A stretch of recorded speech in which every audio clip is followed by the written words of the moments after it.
नमस्कार। आने वाले 2024 साल की जो इलेक्शन है उसमें भारतीय जनता पार्टी फिर से सत्ता में आएगी और सिर्फ सत्ता में नहीं आएगी तो ऐतिहासिक बहुमत लेके वो सत्ता में आएगी। उसकी जो तैयारी है उन्होंने वो शुरू कर दी है। उसी तैयारी का एक महत्वपूर्ण उदाहरण है महाराष्ट्र की सत्तांतरण। ये जो महाराष्ट्र की सत्तांतरण है इसी का मैं थोड़ा विश्लेषण करके बताने जा रहा हूँ। 2019 में महाराष्ट्र में विधानसभा के चुनाव हुए थे। उसमें भाजपा और शिवसेना ये मित्र पक्ष है, उन्होंने युति करके इस चुनाव को लड़ा था, जिसमें भाजपा के 105 सीट निवड चुनाव में जीत के आए थे और शिवसेना के 56 आए थे। इन दोनों का मिला के जो मैजिक आंकड़ा होता है 145 का, वो इजीली पार हो रहा था। बट यहाँ पे एक ट्विस्ट आया कि शिवसेना जो है उसने मुख्यमंत्री पद के लिए भाजपा को आशा दर्शाई। तो जाहिर सी बात है कि भाजपा के पास बहुत ही ज्यादा उम्मीदवार होने के कारण उन्होंने उनकी जो आशा है वो फेटाल दी। उन्होंने उनका जो विचार है वो ग्राह्य नहीं धरा। इसका ही कारण ये हुआ कि ये जो दो मित्र पक्ष थे उनकी हो गई युति जो थी वो टूट गई और शिवसेना ने जो है अपना जो समर्थन है वो राष्ट्रवादी कांग्रेस जो विरोध में खड़ा था इन दोनों पक्षों के, उनको जाके अपना समर्थन दे दिया और राष्ट्रवादी कांग्रेस और शिवसेना इन तीनों पक्षों ने मिलकर 2019 में महाविकास आघाड़ी का सरकार प्रस्तावित किया। ये घटना को मात्र 2.5 साल बीते थे। उधर ही शिवसेना के एक बड़े ही नामवंत मंत्री जो थे एकनाथ जी शिंदे, उन्होंने एक बंड किया। उन्होंने अपने साथ में 40 आमदारों को लेके अपना जो समर्थन है वो भारतीय जनता पार्टी को जाके दे दिया। इसका कारण ये हुआ कि वो जो है वो अभी फिलहाल अपने महाराष्ट्र राज्य के मुख्यमंत्री पद पर विराजे हुए हैं।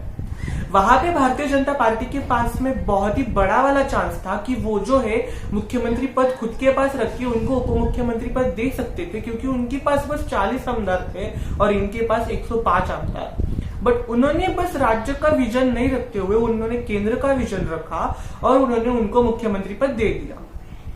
अभी इस घटना को भी मात्र 1 साल बीता और हाल ही में अजित पवार जी जो राष्ट्रवादी कांग्रेस पक्ष में थे उन्होंने भी सेम एक बंड किया और अपना जो पाठिंबा है वो शिवसेना और भारतीय जनता पक्ष का जो सरकार प्रस्थापित हुआ था उनको जाके दे दिया। अभी सत्ता में राष्ट्रवादी, शिवसेना और भाजपा ये तीनों पक्ष है, जो कि शिवसेना के पास मुख्यमंत्री पद है और भारतीय जनता पार्टी और राष्ट्रवादी के पास उप मुख्यमंत्री पद है।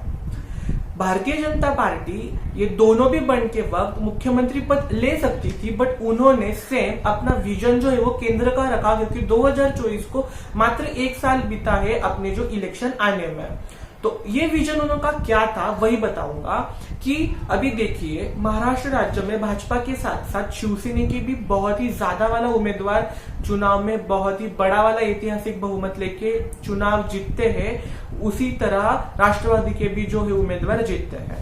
तो जाहिर सी ये बात है कि ये जो दोनों पक्ष है उन्होंने राज्य में उनको अपना जो है वो पाठिंबा दिया है, समर्थन दिया है, तो वो केंद्र में भी उनका समर्थन और पाठिंबा किनको देंगे तो भाजपा को ही देंगे। तो यही एक विजन है भाजपा का, कि यही एक नीति है उनकी कि जो 100% वो 2024 के चुनाव जो है वो ऐतिहासिक बहुमत से आराम से जीत सकते हैं। बट यहाँ पे एक ट्विस्ट है कि मोदी जी फिर से प्रधानमंत्री बनेंगे कि नहीं, इसमें थोड़ा डाउट है, क्योंकि भाजपा की एक ऐसा रूल है कि 75 साल की अगर उम्र हो गई किसी भी नेता की तो वो उस नेता को रिटायर कर देते हैं। तो अगली बार मोदी जी की उम्र जो है वो 75 साल होगी, तो जानना दिलचस्प होगा कि मोदी जी नहीं तो भारतीय जनता पार्टी किन उम्मीदवारों के नाम जो है वो प्रधानमंत्रियों के लिए देगी और कौन उम्मीदवार इतना सक्षम होगा उनमें से कि जो प्रधानमंत्री की जो ये बड़ी वाला पद है वो स्वीकारेगा। तो ये तो बस आपको वक्त ही बताएगा।